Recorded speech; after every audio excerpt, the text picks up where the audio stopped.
nuestra voz no es otra cosa más que un instrumento musical. Y volviendo a la métrica que me enseñó este señor y que reprobé tanto con él, fíjate lo interesante de esta cadencia dentro de lo que te estoy platicando. ¿Y qué estoy haciendo para captar tu atención? Estoy utilizando quizá el recurso o el elemento dentro de la música más importante, que es el silencio. Como se habrán dado cuenta, esta es mi voz. Y la razón por la cual soy yo y no hay otro invitado es porque este es un episodio especial. Hemos decidido, Jack, Juan Luis y un servidor, que en este episodio, el número 30, Juan Luis me entrevistaría a mí. Y de la misma forma, en el episodio 40, Juan Luis entrevistará a Jack. Por lo tanto, bienvenidos y esperemos que disfruten de esta ocasión escuchar esta entrevista. Yo soy Ricardo Mitrani y en ausencia de Jack Goldberg, esto es De Dientes para Adentro. De Dientes para Adentro, escudriñando las grandes historias de nuestros pacientes. Bienvenidos a este episodio número 30 de Dientes para Adentro. Como pueden ver, el día de hoy estamos nuestro querido productor Juan Luis Rodríguez Pons y yo. Charlaremos un poco y me llevará a través de sus preguntas a algún lugar donde espero les parezca interesante acompañarnos en este espacio. Bienvenidos todos y Juan Luis, bienvenido. Ricardo, muchas gracias por la invitación. Qué bueno de pasarme ahora de este lado. Y a ver, desde que nos conocemos hay algo que a mí siempre me ha llamado la atención, que es un poco este afán de no definirte como una sola cosa. Para los que son ya seguidores del podcast saben de dónde viene eso. Pero me gustaría primero que empecemos con que nos digas cómo te presentarías tú. Pues como Ricardo, como un ser inquieto, curioso, como un estudiante perpetuo de muchas cosas, como un profesional del área de la odontología que disfruta mucho acompañar a sus pacientes, como alguien a quien le gusta aprender enseñando. Entonces tengo una buena parte de mi vida dedicado a la enseñanza.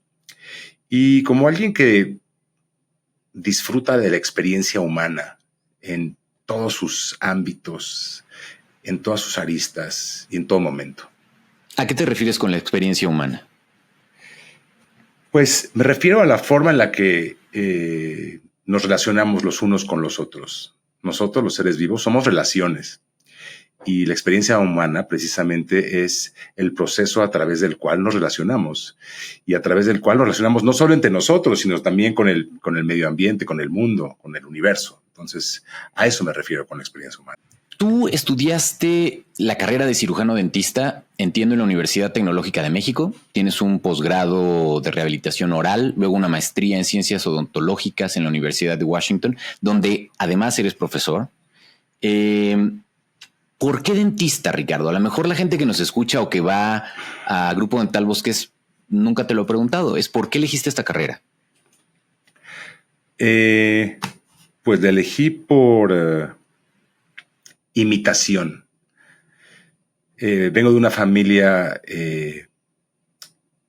muy alineada al mundo de la medicina. Papá inmunólogo, mi hermano Moy mayor odontólogo, mi hermano Carlos, el del medio, médico. Y mi papá siempre fue muy persuasivo que eligiéramos carreras donde pudiéramos ser independientes y que tuvieran que ver con el área de la salud. Yo siempre fui un amante de la arquitectura, siempre me llamaba mucho la atención la arquitectura, pero era pésimo con los números. Y como saben, en México, pues no existen esos 4 años de latitud donde podemos continuar estudiando sin tener una definición y entramos directamente después de la prepa a la carrera, lo cual es muy bueno, pero a la vez es muy malo, porque ¿qué sabemos a los 18 años los mexicanos? ¿Qué sabemos de la vida como para decir me voy a dedicar por el resto de mi vida a algo? Los mexicanos y yo creo que los de cualquier otra nacionalidad, ¿no? O sea, a los 18 estás bien menso, básicamente. ¿Cómo? O sea, es una locura. Es una locura prácticamente condenarte ya a una decisión que te va a encadenar a un oficio, a una profesión que no conoces, porque no se conoce la profesión. No se conoce, se puede conocer un poco la información que vas a recibir, pero ya la dinámica de ejercer la profesión, pues desde luego que nadie conoce eso hasta que no está ya inmerso en la práctica misma. Entonces, pues es una locura. Y es una de las decisiones más importantes, más trascendentes para lo que va a formar al próximo o al ser humano como tal, ¿no? A la par, tú tenías esta otra también vocación, que era el tema de la música. No sé si ustedes saben, pero el doctor Mitrani toca el piano muy, muy bien. Y el punto es que desde chavito, ¿a qué edad empezaste a tocar el piano? A los 6 años. 6 años. ¿Cómo es que cuando ya estás en la prepa, tú das clases de piano? O sea, no solo es que eres bueno al tocarlo, sino además ya das clases a otras personas. ¿Cómo sucedió esto? Bueno, empiezo a tocar a los 6 años y mis papás me consiguieron a una maestra que era encantadora, pero era castrante a la vez. Y esas clases de piano eran insoportables. Entonces, yo me acuerdo que fingía dolores de estómago en el momento que llegaba la maestra. Y mi mamá en particular, siempre tan dulce, se dio cuenta que no era una buena idea que me forzara la clase de piano. Entonces me invitó a que dejáramos de tomar las clases y me dijo, el día de mañana que tú quieras volver al piano, ya nos lo dirás. Y dicho y hecho, dejé esas clases a los 6, 7 años y por ahí de los 11, 12 regresé con una convicción que yo quería tocar el piano enorme. Y hasta que no les rogué, no es que buscamos un siguiente maestro. Y conseguimos un maestro fantástico, el maestro Benjamín Valdés, gran pianista que me cautivó como maestro. Y ahí es donde, entre él y también mi papá, que siempre fue un hombre de ciencia y un hombre también muy académico y fue un profesor universitario prácticamente hasta el día que se murió a los 83 años, pues me inculcaron este amor por la enseñanza. Entonces, este señor me enseñó a tocar el piano, pero también me enseñó la posibilidad de aprender enseñando. Entonces, a partir de su recomendación, hicimos la aplicación para el Conservatorio Nacional de la Música y entré al conservatorio. Estuve en el conservatorio 2 años cursando pues la carrera de pianista. No duró más que eso porque tuve un desencanto absoluto con el conservatorio y justamente por un maestro que se encargó de robarme el gusto por el estudio de la música. Que así pasa con esos maestros que podemos tener en la vida, ¿no? Te hacen gozar algo excesivamente o te hacen odiar algo excesivamente. Y ese fue el caso. Entonces aborté mi proyecto de continuar como pianista, concertista en el conservatorio, pero no dejé del todo, nunca dejé mi amor por la música. Entonces en ese momento empecé yo a tocar, pues ya no a Mozart y a Beethoven, sino que empecé a tocar a Riccardo Mitrani. ¿Te hubiera gustado dedicarte a la música profesionalmente? De un inicio, claro que ese era mi sueño, pero afortunadamente, mi papá decía, y es una frase muy de García Márquez, la vida no es como fue, sino como elegimos recordarla. Entonces, ahora pues lo que pasó es como elijo recordarlo en este momento, ¿no? Entonces decirte, sí, yo quería ser un concertista y tocar a Bach y a Beethoven y a Mozart, podría hacerlo. Pero también en ese entonces me daba cuenta que para conseguirlo, el camino era complicadísimo. Porque si tú te fijas en una orquesta, hay un pianista. Y compites con el talento de muchos para conseguir una plaza. Entonces, también yo un poco sensato, realista, ubicado, me di cuenta que iba a ser complejísimo que yo pudiera hacer eso. Y por otro lado también me di cuenta del brutal sacrificio que eso involucraría, ¿no? Porque el piano cualquier instrumento es celosísimo, hay que dedicarle, pues como todo en la vida, a la gimnasia, a la música, a cualquier deporte, la disciplina es tremenda y si quieres destacar, pues te tienes que dedicar buena parte de tu día. Y yo también quería ser un niño normal y estar en la bicicleta con mis amigos y no sacrificar todo eso. Entonces, así es que abandoné el sueño de ser músico profesional y no me arrepiento en lo absoluto, pero desde luego que la música es algo que te acompaña siempre, ¿no? Pero ese sueño trunco tuvo también el inicio de otro implícito, que es el tema del dar clases. Antes de pasar a ese, me gustaría hablar un poco de la anécdota que algún día me contaste, de justo lo que te dijeron en el conservatorio y lo impresionante que fue para el resto de tu vida. Cuando uno estudia formalmente música, no solo es la clase de instrumento, sino también tomas otras materias, como lo es el solfeo, conjuntos corales, armonía, todas estas clases que te construyen un criterio y te dan muchísimo más formación en torno a la música. Y una de las materias más importantes es el solfeo. El solfeo es fundamentalmente esta clase donde uno aprende a leer dinámicamente las notas y a la vez aprende también la entonación de las notas. Entonces, cantas la nota y la lees la nota a través de una métrica. Entonces tú, por ejemplo, tienes una partitura donde están todas las notas y tienes al profesor, no sé si se oyen estos golpes, ¿se oyen? Sí. Entonces tú imagínate que el maestro golpeteaba su escritorio. Tas, tas, tas. Y el alumno iba leyendo tal cual el libro de texto. Do, fa, sol, la, re, mi, fa, sol, la, si, do, re, mi, y así. Entonces y cada vez se complicaba más la partitura. Entonces, cuando un alumno se equivocaba, le tocaba al de al lado. Yo casualmente me sentaba junto a un chico con quien hacíamos carpool, un chico austriaco de nombre Ulrich Kai Bachmann. Y bueno, literal, este chico era como si fuera el prodigio. El nieto de Joseph Haydn, ¿no? O sea, es una locura. Todo lo hacía perfecto, entonaba perfecto, las notas perfectas. Y cuando él se equivocaba, me tocaba a mí. Y ya la partitura estaba complejísima. Entonces, al tercer compás yo me equivocaba. Y esto pasaba recurrentemente. ¿Y qué ocurría? Que este profesor, que era el subdirector del conservatorio, el maestro Alberto Alba, era un hombre muy especial. Era un hijo de puta. Tenía esa fama en el conservatorio.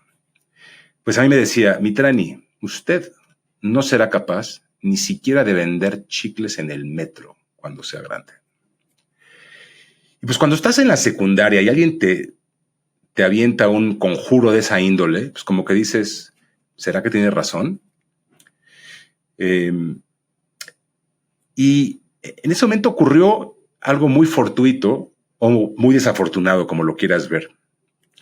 Estalla la huelga en el conservatorio y como cualquier escuela nacional, escuela oficial en México, que de repente hay huelgas. Y entonces, dependiendo de la duración de la huelga, pues se puede comer el año escolar. Y justamente aquí pasó hasta después del año escolar. Entonces había un pase automático de todos los alumnos, lo cual quiso decir que no me tuve que enfrentar yo en los exámenes a este maestro. Tuve pase automático.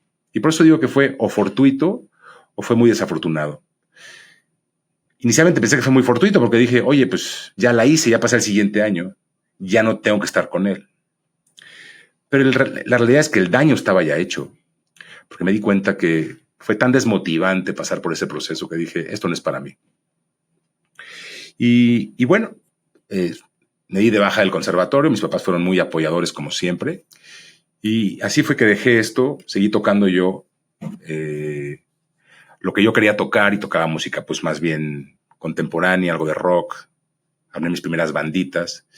Y sí, efectivamente, empecé también a acariciar la posibilidad de enseñar lo que sabía hacer. Y ahí es donde está el punto. ¿Cómo es que de una tan mala experiencia de un maestro adquieres la ilusión de ser maestro de tanta gente como lo ha sido hasta hoy? Nunca había pensado el factor detonante que me motivó a decir, tengo la posibilidad de enseñar, pero si me apuras tantito y otra vez, volviendo a la referencia de la vida no es como fue, sino como eliges recordarla. Hoy, como elijo recordarla es, pues, cuando tú atraviesas un proceso de aprendizaje y ya tienes ese conocimiento, es que no hay una forma de consolidar el conocimiento más contundente que compartiéndolo. Los que enseñamos somos los que más aprendemos, porque estamos siendo retados y pasamos por un continuo escrutinio de lo que sabemos, y eso nos exige a depurar, consolidar, mejorar el mensaje. Entonces, como que intuitivamente dije, pues que sí, aparte, volviendo a este tema de disfrutar la experiencia humana, pues desde entonces yo disfrutaba de relacionarme con otros y tener la posibilidad yo de enseñarle algo a alguien, pues siempre como que me parecía como que un proceso tremendamente gratificante. Aparte que tengo que decir que me gané así mi primera lanita, porque me pagaban bien esas clases de piano. Entonces, inclusive cuando empecé la carrera de odontología, pues llegué a tener 5 hasta 6 alumnos semanales, cosa que pues era muy bueno, ¿no? Sí, acababa con algo en la bolsa el fin de semana como para poder reventar tantito. ¿Qué te permitía comprar ese salario? Pues fíjate que me acuerdo muy bien que en la prepa iba mucho con mis hermanos, particularmente mi hermano Moy, a comprar algo que para la gente que nació en los 90s y después no tiene idea de qué se trata, que es la ilusión de ir a comprar un disco, y ni siquiera un CD o un cassette, un disco. Un acetato. Un acetato. Entonces íbamos a la famosa icónica tienda Super Sound y nos poníamos unos headphones y era toda la tarde para decidir qué disco íbamos a comprar. Un disco que tuviera 4 o 5 canciones de cada lado. Y tenías que escoger muy bien, porque solo alcanzaba para un disco. Entonces, pues, lo comento esto para nuestro querido público, que es variado en cuanto a su edad, pueda entender el mundo del que venimos, los que venimos de atrás, ¿no? O los que nacimos en los 60s o los 70s cortos, ¿no? Entonces me alcanzaba para un par de discos y me alcanzaba para ir al cine y me alcanzaba para eso, echar unos tacos, ¿no? Y era una gran satisfacción, me imagino, que además al final tú has tenido la suerte de, para los que te conocen y para los que escuchan este podcast, seguramente conocen Grupo Dental Bosques y ven hacia dónde avanza la película, en donde has creado, junto con Jack, un equipo de trabajo muy completo y una clínica dental que sería la envidia de mucha gente, no solo en México, sino a nivel Latinoamérica. Pero como bien dicen por ahí, la práctica hace al maestro, y ese maestro que estaba como en ciernes también tuvo un momento complicado cuando empiezas además a meter otra de tus grandes pasiones en la vida, que es ser conferencista. Vamos a trasladarnos a qué año, es 2000. Terminé la carrera en el año 90. Trabajé durante 5 años en un consultorio privado con mi hermano, Moy, el doctor Moisés Mitrani, que es mi más grande mentor dentro y diría yo fuera de la carrera. Por ahí el 95 decido que no tengo las suficientes bases sólidas como quisiera tenerlas, como para seguir ejerciendo el tipo de odontología que quiero hacer. Y elegimos, Sandra y yo, poner nuestra vida en stand-by y nos vamos a hacer un posgrado. Fue así como fui a la Universidad de Washington en Seattle, ahí estuvimos 5 años, ahí de hecho nos quedamos a vivir ahí nació mi primer hijo, Alejandro. Y ahí empecé, después de terminar el posgrado, empecé a dar clases allá y empecé a dar las primeras conferencias. Entonces, contestando tu pregunta, la primera conferencia la di en el 99. Y empiezas a dar muchas conferencias, empiezas a ver que eres bueno para eso. Ya te preguntaré un poco por qué y cómo descubriste eso. ¿Cómo es que regresan a México y cómo empiezas entonces a fundar Grupo Dental Bosques? Sí, fíjate que es interesante. Hemos tenido invitados muy variados en nuestro querido podcast que nos han hablado del sacrificios que se hacen en la vida en un sentido o en otro. Pues a mí me tocó, viviendo allá y tenía una posición pues muy interesante, él era el subdirector del posgrado, recibir esas llamadas telefónicas que te desbaratan con la información de que mi mamá había sido diagnosticada con cáncer de ovario, y en ese momento para mí fue muy claro que yo era incapaz de atravesar el proceso de un cáncer a larga distancia. Entonces, ¿por qué?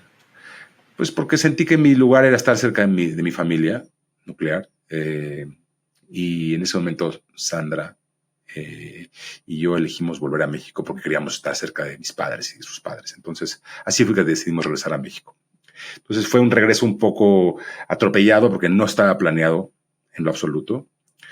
Y entonces al regresar, aterricé yo en una clínica donde me invitaron a participar y a trabajar. Y yo seguía muy activo escribiendo artículos y con mi conexión de la Universidad de Washington dando conferencias. Entonces eso lo continué haciendo. Y la verdad es que se convirtió en un oficio paralelo al ejercer odontología, pero a la vez algo muy interesante y que quisiera compartir con todos ustedes, tiene que ver con lo que le hacía a mi cuerpo, lo que le hacía a mi cabeza, lo que le hacía a todas estas hormonas, adrenalina, dopamina, todo esto que secretamos, que nos hacen sentir bien. Lo mismo que yo sentía al estar tocando el piano en un concierto, lo sentía frente a un público de una conferencia. Entonces como que sentí que ese era mi llamado, ¿no? ¿Cuándo te diste cuenta de eso? Pues tendría que decirte que la primera vez que fue clarísimo fue en el 99. Justo mi director tenía una conferencia que tenía que dar en Las Vegas en un gran congreso de cirujanos maxilofaciales, y él tuvo un compromiso familiar que lo imposibilitó de viajar y me dijo: Ricardo, vas. Entonces me aventaron de bateador emergente y pues me enfrenté a un congreso ya en forma. Había dado platiquitas aquí y allá, pero ese fue el primer congreso en forma, y cuando me enfrento a ese auditorio y me enfrento a esa gran pantalla y me enfrento a el reto de compartir conocimientos a profesionales, es que digo, esto es lo mío. Y otra vez por el reto, por la adrenalina, pero a la vez, queridos amigos, por la posibilidad, por esa posibilidad de ofrecer alguna información que invita a la gente a una reflexión y que le puede ser de utilidad. Entonces se convirtió en algo muy adictivo, ¿no? Algo que verdaderamente me cautivó. Y bueno, cuando haces las cosas que te gustan, pues las haces cada vez mejor. Y había que estar bien documentado. Y también encontré una pasión tremenda donde conecté otra vez ese sueño de ser arquitecto a la hora de construir mis diapositivas y hacer mis presentaciones. ¿Tú las haces? Sí, como lo concebía como un momento muy terapéutico, ¿sabes? El momento que estoy yo completamente inmerso en mi mundo, creando un visual que me permite comunicar una idea mejor. Entonces, es esta ilusión, ¿no? Que despierta toda tu intuición y energía creativa y que la aterriza a algo que potencialmente puede conectar con la gente. Entonces, esa posibilidad la encuentro de lo más fascinante. Hoy has dado más de 700 conferencias.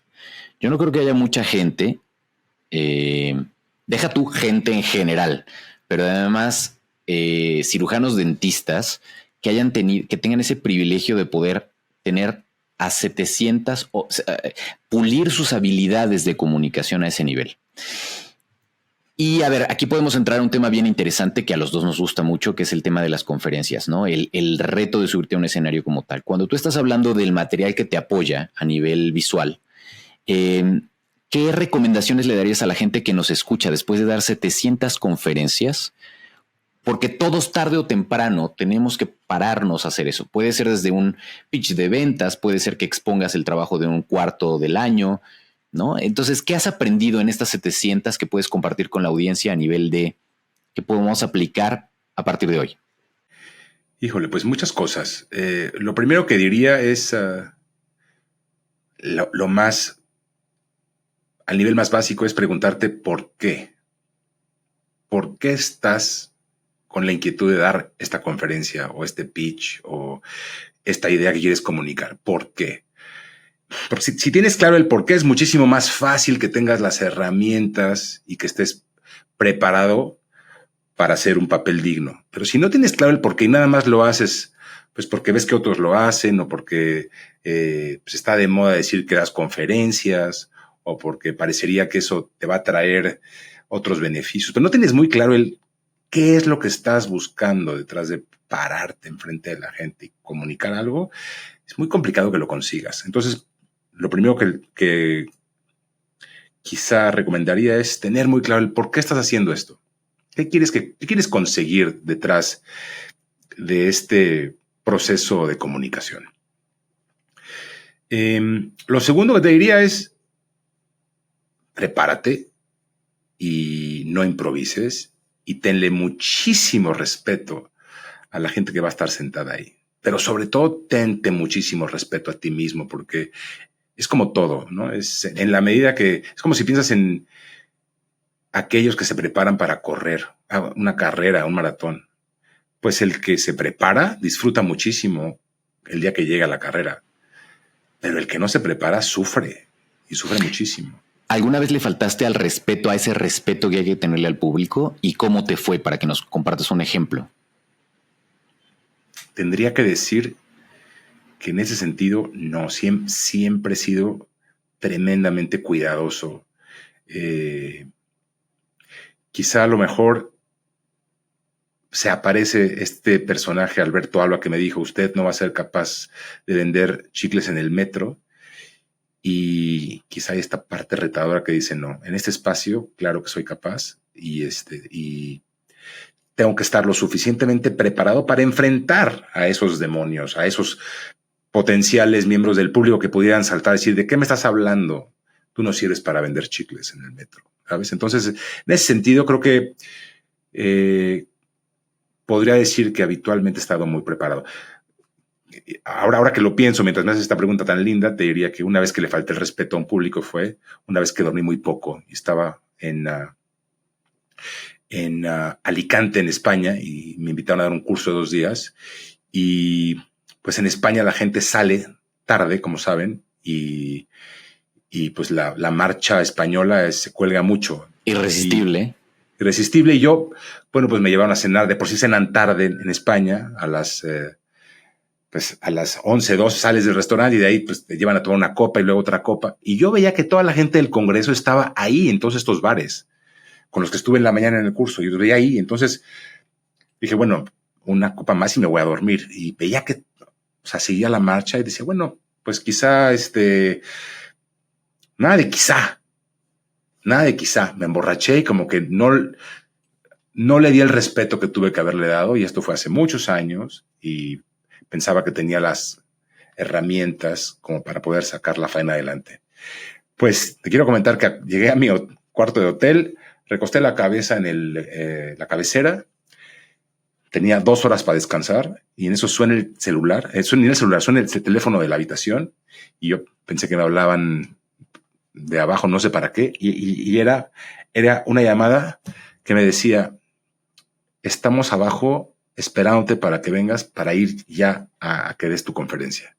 Y yo estaba en vivo. Pues métete en 2 patadas a darte un regaderazo de literal de agua fría, 2 minutos, vístete como puedas y baja al coche y empezaron las curvas para llegar al auditorio, un auditorio que ya estaba abarrotado, ahí habrían pues, no sé, 150 o 200 personas esperándome. Enciendo la computadora y veo el logo de Windows moverse enfrente de mí. Y en ese momento sí digo, Ricardo, ¿qué has hecho? Es la peor falta de respeto que has hecho en tu vida.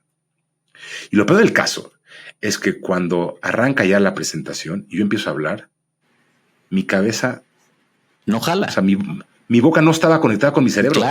Claro. Entonces empecé a hablar en piloto automático y estaba diciendo puras incoherencias. Es como si te dijera Juan Luis, podcast, micrófono. Exacto. Y yo pensaba, ¿en qué momento se va a conectar mi boca con mi cerebro? Entonces empecé a tomar agua y poco a poco acabó ocurriendo, pero yo me daba cuenta que la gente se daba cuenta. Y esta fue la primera y última vez que justo cometí esa falta de respeto a mi persona, pero desde luego al público. Y en ese momento vino este señor del conservatorio, se te apareció ahí y te dijo, ¿ves? Te dije que... Ajá. ¿Y cómo lo lograste acallar? Y además con todas esas voces en la cabeza. Pues mira, la realidad es que lo compensé. Lo compensé después de que tardé en calibrar un poco. Me tomó un par de minutos como para decir, hay que sacar la casta. Y tenía el conocimiento, y tenía la información, y tenía los visuales. Y entonces, pues me rifé. Y vamos a ver, quien me conocía bien, pues se dio cuenta que estaba averiado. Pero mucha gente no necesariamente se da cuenta. Pero suficiente como para que yo me diera cuenta, como para decir, esto nunca más. Nunca más. Y tal cual, nunca más ha ocurrido. Qué bien, qué bien. Son de esos aprendizajes que son de una vez y no los repites. ¿A eso te refieres con faltarle respeto al público y faltártelo también a ti como conferencista? ¿Qué otro aprendizaje nos puedes compartir? ¿Qué haces, por ejemplo, con los slides? Que eso es todo un tema, ¿no? Yo normalmente en este tema siempre recomiendo el no las hagas para leer, ¿no? Los slides no son estas cosas para leer, son apoyos para ti. ¿Tú qué dirías al respecto? Pues mira, hay un libro por ahí que se llama algo así como Good Leaders Don't Use PowerPoint, ¿no? O sea, la realidad es que eso es una muleta visual la que tú tienes en la diapositiva. Y si te apoyas de más en la diapositiva, pues habla de que no tienes la capacidad de comunicar sin ello. Entonces, desde luego, lo primero es, si te vas a apoyar de un visual, que sea un visual que sea lindo para observar, pero no que tenga texto. Y desde luego, si va a tener texto, que tenga una o dos palabras, que sean palabras que puedan ser indicadoras o que representen la idea que estás comunicando. Pero desde luego, alejarte de textos y desde luego prohibido leer la diapositiva. Eso sí es una mega falta de respeto. ¿Y cuántas veces nos hemos soplado con presentaciones así en la oficina? Ustedes que nos escuchan. Tiro por viaje. La gente hace muchísimo eso en México y en otros países, ¿no? Desde luego, desde luego. Pero cada vez la gente también, el público se hace más... mira, ¿cómo te das cuenta? Si tú ves que tu público está distraído, empieza a ver el celular, se empieza a mover, y sí que ya los perdiste. Ya los perdiste. Entonces, otra recomendación sería ten muy presente a la gente que está enfrente y a lo mejor consigue dentro del público una persona que te parezca que es a quien le quieres hablar. Y si tú te centras en esa persona o ese par de personas y les estás hablando a ellos, las posibilidades que conectes con todos los demás son mucho más grandes. Pero si tú no tienes un punto de referencia a dónde hablar, entonces volvemos a lo mismo, estás tirando un balazo al aire.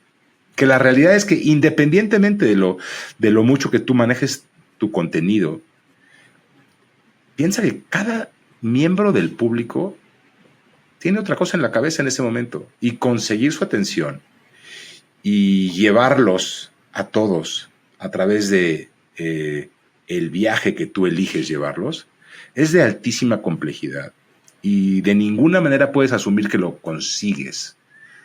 Puedes conseguir conectar con algunos en algunos momentos, pero tú llevarlos de la mano toda la charla, hay que otra vez ser muy ubicados, ser muy respetuosos y entender que de todos modos digas lo que digas, muestres lo que muestres, cada quien verá e interpretará lo que quiera, porque cada cabeza es un mundo.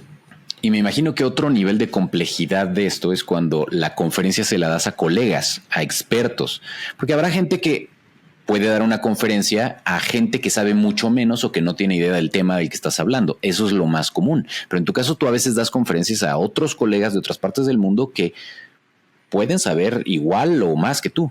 Desde luego, desde luego. Oye, y no solo eso, agrega el otro elemento, que la inmensa mayoría de las conferencias que he dictado en mi vida, diría más del 90%, son en inglés, que no es mi lengua materna. Pero que quienes conocen al doctor Mitrani, incluido yo, decimos, pero qué bonito inglés tiene este hombre y qué manera de hablarlo. Eso es algo que honestamente te envidio muchísimo, Ricardo, el que admiro bastante, la complejidad de comunicarse en otro idioma que no es el tuyo, cuando menos el materno, ¿no? ¿Cómo es que lograste hacer ese brinco para poder articular de esa manera? ¿Qué es lo que supongo que eventualmente te llevó a Spirit Education? Sí, y yo ahí quizá lo que te diría es, y regresa y se cierra la pinza, ahí está mi conexión con la música, porque nuestra voz no es otra cosa más que un instrumento musical. Y volviendo a la métrica que me enseñó este señor y que reprobé tanto con él, fíjate lo interesante de esta cadencia dentro de lo que te estoy platicando. ¿Y qué estoy haciendo para captar tu atención? Estoy utilizando quizá el recurso o el elemento dentro de la música más importante, que es el silencio, la cadencia, la entonación. Todos estos son elementos fundamentales para poder comunicar una idea. Esto no me lo enseñaron cuando empecé, pero quizá intuitivamente, por tener algo de conocimiento del lenguaje musical y de una partitura, es que entiendo perfectamente la posibilidad de conectar con una pieza musical precisamente porque quien la compone o quien la interpreta está poniendo mucho cuidado y énfasis de esa cadencia, de esa entonación, de esa métrica. Entonces, si tú, por ejemplo, rafagueas a alguien y estás hablando y no te paras y estás diciendo muchísimas cosas y no te detienes, es como que un ratatatatatatatata. Pero si, por otro lado, tú eliges pausar y dosificar la información, teniendo mucho cuidado de cómo haces énfasis en una palabra. Fíjate cómo va mi mano hablando y cómo esperas a que subas, lo suspendes y luego continúas. No deja de ser eso más que un instrumento musical. Uno que disfrutas del proceso y te das cuenta que la gente te lo está también agradeciendo porque entonces no los estás rafagueando. No hay nada más cansado que el famoso monótono. ¿Qué quiere decir monótono? Un tono. Tas, tas, tas, tas, tas, tas. Eso es lo monótono. Paz, do, do, do, do, do, do. El oído te dice, ya estuvo con el do. En cambio, si haces do, re, mi, re, do. Te callas. Do, re. ¿Te fijas? O sea, es ahí una expresión que puede tu oído aceptar y agradecer. Entonces, lo mismo pasa con una conferencia. Tú dosificas la información y hablas de... Generalmente una buena conferencia está construida en 3 tiempos. Hay 3 cosas de las que te quiero hablar. Después empiezo a decirte esas 3 cosas y al final te digo, ¿y ahora? Vamos a concluir recordando esas 3 cosas. Entonces, así tú puedes aspirar que la gente recuerde la conferencia. Porque y por eso comentaba en un inicio, ¿por qué la conferencia? ¿Tú quieres enseñar cuánto sabes? ¿Quieres que la gente se apantalle por lo guapo que estás? ¿O tú quieres ser un buen maestro? Y como hijo de un grandioso maestro, hermano de 2 grandiosos maestros, aprendí la vocación de enseñar. Y si lo que busco es enseñar, Entonces necesito estos recursos para que la gente recuerde, después de que acabó la conferencia, de qué les hablé. Y que si se distrajo, los traigas otra vez a tierra y le des como los apuntes del maestro de decir, bueno, si te vas a llevar algo, llévate estas 3 cosas. Absolutamente. Entonces, volviendo al tema del inglés, al no ser mi lengua materna, fíjate que me pasaba algo muy interesante. Como conferencista, yo no soy, mi estilo no suele ser el clásico bufoncito que quiere hacer reír a la gente. Si de repente hay por ahí un punchline y decir algo simpaticón, es importantísimo también para hacerlo un poco más ameno, pero no soy comediante. Entonces, si tengo por ahí de repente algo que merece la pena decir y que puede conectar con el humor, bienvenido. Pero lo que no busco hacer, desde luego, es que la gente se ría de algo que no dije deliberadamente, o que se burle de mi mala pronunciación, o que se burle de mi mal uso de las palabras. Entonces, para eso, nuevamente, soy increíblemente exigente para tratar de comunicar el mensaje. Ahora, hace unos años me regaló un amigo muy querido, conferencista también, que trabaja en odontología y vive en Miami. Un día me dijo, Ricardo, I would kill to have your accent. Le digo, no puedo creer lo que me estás diciendo. Yo intento siempre alejarme del acento para no distraer y alejar a la gente del foco de lo que estoy hablando. Me dice, es que lo tienes completamente mal. Si tú tienes un acento, tu acento atrapa.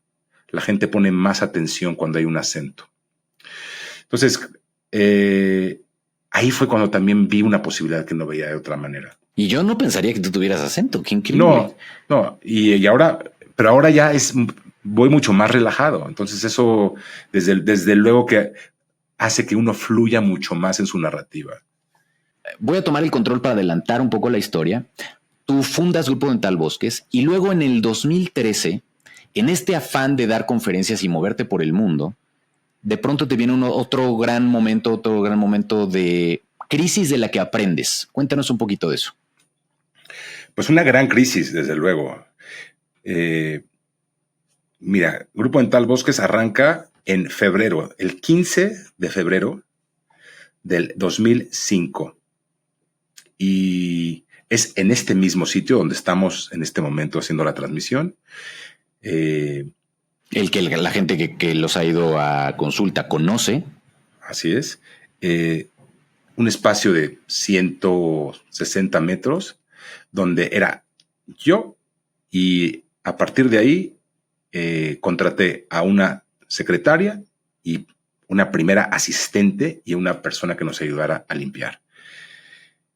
Y entonces no había más. Entonces la cuesta arriba fue de altísima complejidad. Y lo que ocurría es que para poder pagar los costos de operación de Grupo Dental Bosques, yo me complementaba mucho con las conferencias donde ya había yo despegado y donde era muy recurrente el que yo saliera de México a dar conferencias, sobre todo a Estados Unidos. Y entonces, conforme iba esto creciendo muy poco a poco, pues paulatinamente se convirtió ya no solo en un asistente, sino en 2 asistentes, y luego ya empezamos a reclutar, y las asistentes eran dentistas, y luego ya empezamos a reclutar más gente, y ya teníamos 2 cubículos con pacientes, y luego 3 cubículos con pacientes, y yo seguía con este afán de consolidar la información, de compartirle al mundo lo que hacíamos en Grupo Dental Bosques. ¿Y qué pasa? Que me doy cuenta y me pega de frente como si te descalabrara un ladrillo que te avientan, lo incongruente de mi narrativa.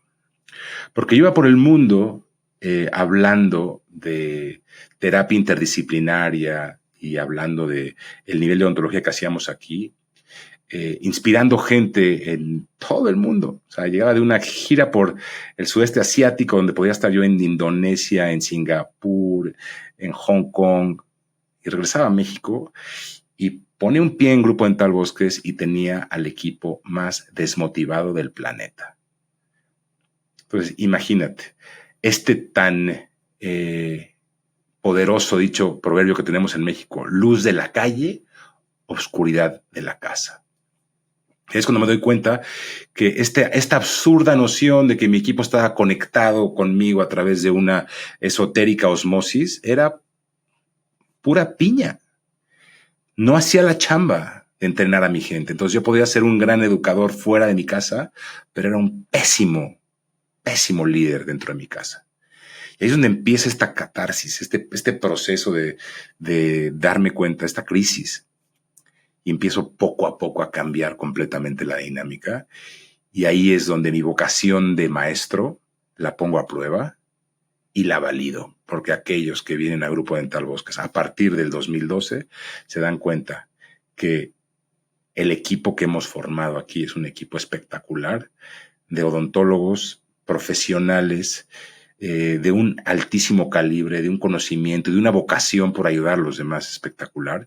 Y precisamente yo me convertí en ese facilitador. Y la vida de GDB cambia radicalmente cuando Jack se incorpora con nosotros. Cuando conozco a Jack en el 2000, pues por ahí del 2000, creo que 10 por ahí, él terminaba la carrera, pero él ya te lo confirmará la fecha exacta. Pues Jack se incorpora con nosotros por ahí del 2000, vamos a decir 15, me parece, 2015. Y es cuando ya detona todo esto y Jack valida mi alucinación. Y una frase muy linda que es que se habla de que una alucinación se convierte en visión cuando una persona la valida. Y de todos los posibles socios, ¿por qué Jack? Lo interesante es que cuando Jack se aparece en mi vida, yo no estaba buscando un socio.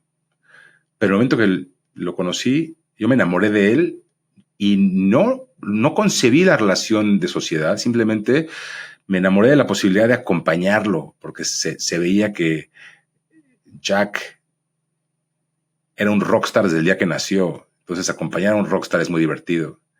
Entonces, no había mucho más allá de tener la posibilidad de estar cerca de él y de verlo crecer, ¿no? Para quienes trabajamos con ustedes y para quienes los conocemos y los hemos visto en la chamba, en diferentes rubros, son complementarios, son dos personalidades diferentes. Yo siempre digo que son como mis dos hemisferios cerebrales, cada uno de ustedes dos, ¿no? ¿Cómo encontraron esa danza que a veces es complicada, a veces es más fácil, de entender en el otro o encontrar en el otro lo que tú mismo no tienes? Claro que es una danza y lo acabas de decir. Al ser tan complementaria, o sea, es fascinante, pero a la vez también hay que estar muy alertas de cómo esa danza es sincrónica y no es caótica. Porque al tener dos personalidades que son distintas, si bien son complementarias, también puede haber algo de frustración de las dos partes. Entonces yo lo último que quisiera es que la gente escuche que hay y vivieron felices para siempre, ¿no? Es porque siempre hay este proceso de calibración y de recalibración. Y te diría yo que cuando tienes las bases, los principios bien puestos y cuando te das cuenta de ese 1 más 1 es igual a 3, de las posibilidades de trabajar y de construir juntos, es entonces cuando otra vez recalibras y hay esta verdadera interés por recibir todo tipo de feedback y entender dónde está el espacio de mejora que tenemos cada uno. Y eso es tan fascinante lo que estamos haciendo que justamente consolidamos toda esta información y complementamos un curso que yo ya estaba dando en Spirit Education que habla de construcción de equipos y de liderazgo. Y entonces lo que hicimos Jack y yo es empacarlo y ahora lo compartimos en una experiencia inmersiva de 2 días para dentistas, pero estamos convencidos que podemos hacerlo para todo aquel que quiera aprender y poner a prueba su capacidad de líder y de constructor de equipos. En esa experiencia que hemos configurado y que tuvimos una magnífica experiencia con 20 dentistas hace un par de meses. Tenemos el siguiente evento ahora en noviembre, donde justamente Jack y yo compartimos nuestra experiencia y desde una es como un entrenamiento, ¿no? Para los que estuvieron al pendiente o como los que hemos estado al pendiente en redes sociales, hicieron este experimento en el Valle de Guadalupe. Así es, en un viñedo en el Valle de Guadalupe. Vaya lugarcito que se eligieron, pobres. Lo pasaron muy mal. Tenía que ser así, pero aparte nos aventamos, tuvimos el descaro, la audacia, como decimos en México, los huevotes de hacer algo que la gente no hace, que es hacer un proceso de aplicación y seleccionar las personas que vinieran al evento. Y qué osadía, dirías, ¿no? Y decíamos nosotros, qué osadía de hacer algo así. Pero la razón de fondo, que me parece que era muy importante y nosotros apostamos y finalmente validamos que tuvo sentido hacerlo, tenía simplemente una consigna, que era asegurarnos que la gente que eligiese estar con nosotros era capaz de mostrarse vulnerable desde un inicio. ¿Por qué? Porque piensen en que tú vas a hacer una inmersión con otras 18 personas o 20 personas y hay esta personita o este par de personas en el público que no suelta esa soberbia de que déjenme yo decirles quién soy, pues automáticamente desengancha a la demás gente. ¿Y cómo lo lograron? O sea, ¿qué preguntas hiciste? ¿Cómo filtraron a la gente? Pues la pregunta así de clara. ¿Crees? Y literal, como si estuvieras en el avión, que te llega la azafata y dice, usted está sentado en la salida de emergencia. Usted está dispuesto a ayudar si es que existe una emergencia y necesitan lo que dicen, I need a verbal confirmation, necesito una confirmación verbal. ¿Sí o no? Pues literal hice la pregunta, ¿tú estás dispuesto a acompañarnos en esta experiencia y mostrarte vulnerable desde un inicio? Y necesito una confirmación verbal. Y la gente que dijo sí fue la gente que vino a la experiencia. Y lo que se consiguió a través de ese proceso, y Jack no me dejará mentir, seguramente será una buena pregunta que le hagas cuando le entrevistes a él, que lo que conseguimos en esa experiencia fue que de un inicio la gente que estaba ahí sabía lo que iba. Y entonces fue una experiencia mágica. Y tuvimos meditación en la mañana y vino una chica que hace sound healing y había tanto, y lo que buscábamos es que la gente fuera muy interactiva en el proceso estos 2 días, entonces hubo muchísimo tiempo para escucharnos a todos y acabó siendo un éxito rotundo. Como verán en pantalla, se ve una experiencia absolutamente envidiable, ¿no? O sea, estas imágenes que estamos viendo, pues te hablan un poco de lo que vivieron en esta primera prueba. La idea es hacer estos cursos, como la gente que quiere estar ahí, ¿qué tiene que hacer? Mostrar su interés, mandarnos algún mensaje, alguna señal de humo que le gustaría y nuestra intención desde luego es hacer estos cursos periódicamente. A mí me encantaría pensar en hacerlos a lo mejor cada 2 meses y mi ilusión es que podamos hacer ese crossover y que no sea para dentistas. Pueden venir para dentistas, pero la idea es que venga gente de chile, de mole y de pozole porque los conceptos son muy universales. ¿Qué van a aprender? Pues fíjate que la idea es que, número 1, que aprendan quiénes son, porque hacemos una disección muy a profundidad. O sea, son 4 bloques. El primer bloque hablamos de, vamos a decodificar quiénes somos, ¿no? O sea, ¿por qué somos como somos? Entonces, nos echamos un clavado y hablamos un poquito de cuáles son esos marcadores que construyen a la persona, ¿no? Por ejemplo, en este podcast hablamos de mi paso por el conservatorio, mi paso por la Universidad de Washington, aquí, etcétera. Son esos marcadores. Entonces hay que conocer los marcadores de cada quien y a partir de ahí unirlos y entender. Solo puedes entender hacia dónde vas si entiendes de dónde vienes. Eso está clarísimo. Eso lo ha dicho mucha gente a lo largo de la historia. Lo dijo Kierkegaard, lo dijo Steve Jobs, lo dice muchísima gente, ¿no? O sea, el dot connection. Entonces es entender de dónde vienes para saber a dónde vas. Esa es una cosa. La segunda cosa es entender dónde estás profesionalmente, ¿no? Decodificar tu espacio, decodificar tu empresa, en qué lugar se encuentra. Y entonces hacemos todo tipo de compartimos elementos didácticos para entender dónde estamos. Y hacemos un taller después de integración de cada uno de estos bloques, esos 4 bloques. Ya que hacemos todo esto, el tercer bloque tiene que ver con construcción de equipos, y para construir un equipo hay que entender qué es lo que hace un equipo ganador. Entonces, pues ahí sí nos hemos echado un clavadote, tanto Jack como yo, leyendo un montón de esto, pero nuevamente tenemos nuestra propia experiencia que compartimos de todas las regadas de tepache que hemos tenido y cómo hemos aprendido a través de rasparnos, ¿no? Y volvemos a lo mismo, hacemos una dinámica de construcción de equipos que es una verdadera joya. Y lo cual desemboca en el cuarto acto, que tiene que ver con consolidación de esa visión. ¿A dónde quieres ir ahora sí? Con todos los elementos, acompañado de tu equipo para que tu visión sea colectiva y porque que te asegures que tengas a la gente a tu alrededor que quiera ir contigo a algún lugar. Mira, es una especie de gran curso de liderazgo, experiencia de transformación y todo eso. ¿Cómo se llama? ¿Cómo le pusieron a esto? Fíjate que estaba un día muy reflexivo ahí en una noche en Valle de Bravo, y me vino a la cabeza ese eureka. Y dije, esto se tiene que llamar heterogeneous. Pero lo interesante de heterogeneous son 3 palabras en una. La primera es heterogeneous, o sea, heterogéneo. La segunda es genius. La tercera y última son las últimas 2 letras, que es us. Entonces, si lo ves al revés, es solo si tú estás dispuesto a ser parte de este nosotros, es que potencialmente podemos conseguir la genialidad dentro de la heterogenicidad.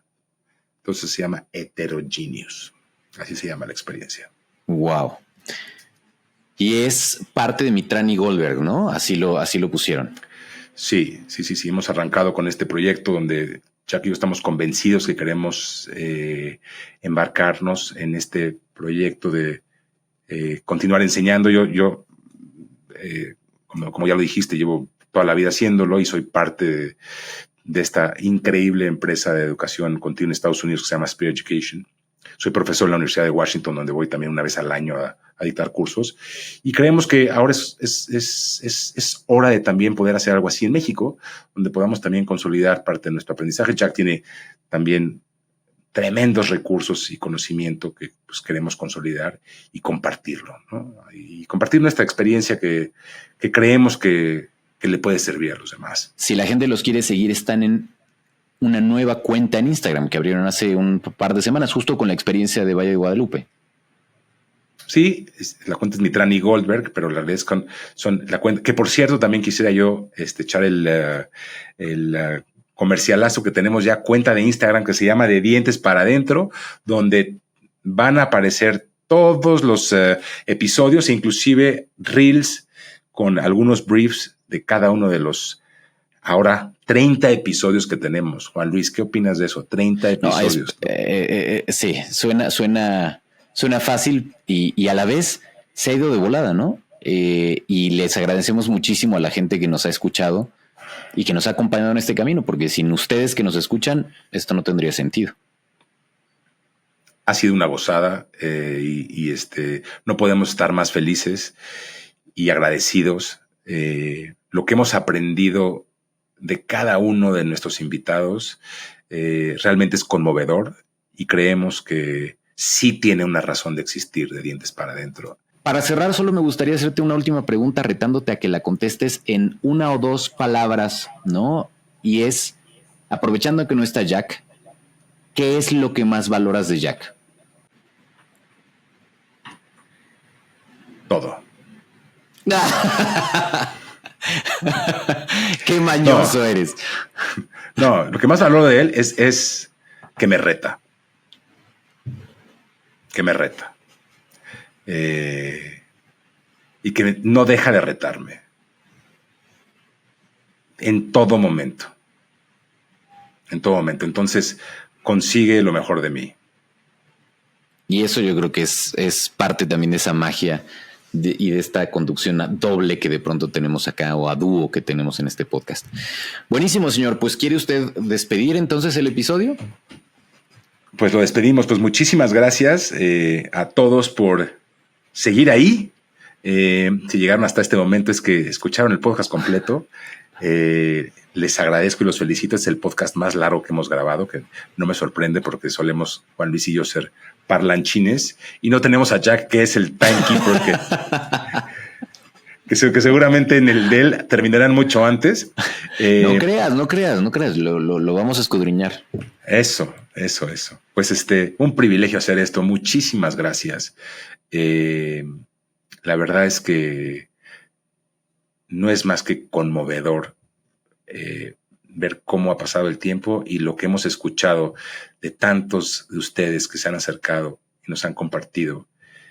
¿Qué les ha significado algún episodio, algún comentario de un invitado o de otro? Esa es la magia de esta frecuencia y esa es esa posibilidad que es tan adictiva y esa posibilidad en la que creemos Jack, Juan Luis y yo.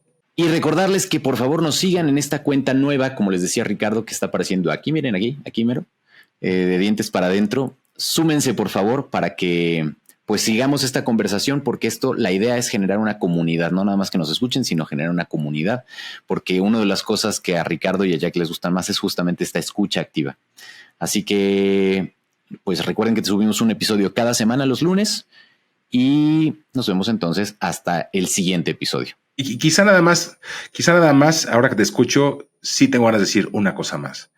Esta comunidad de Dientes para Adentro solo podrá evolucionar a través de sus comentarios, de su feedback, sobre todo aquello que no les gusta. Digo, bienvenido que nos digan lo que sí les gusta porque es una caricia en el alma, pero también nos sirve muchísimo que nos digan qué les gustaría que hiciéramos diferente para poder continuar con su preferencia, que construyamos cada vez este proyecto y que lo sigamos puliendo para que sea algo cada vez mejor. Muchísimas gracias y hasta la próxima. De Dientes para Adentro, escudriñando las grandes historias de nuestros pacientes.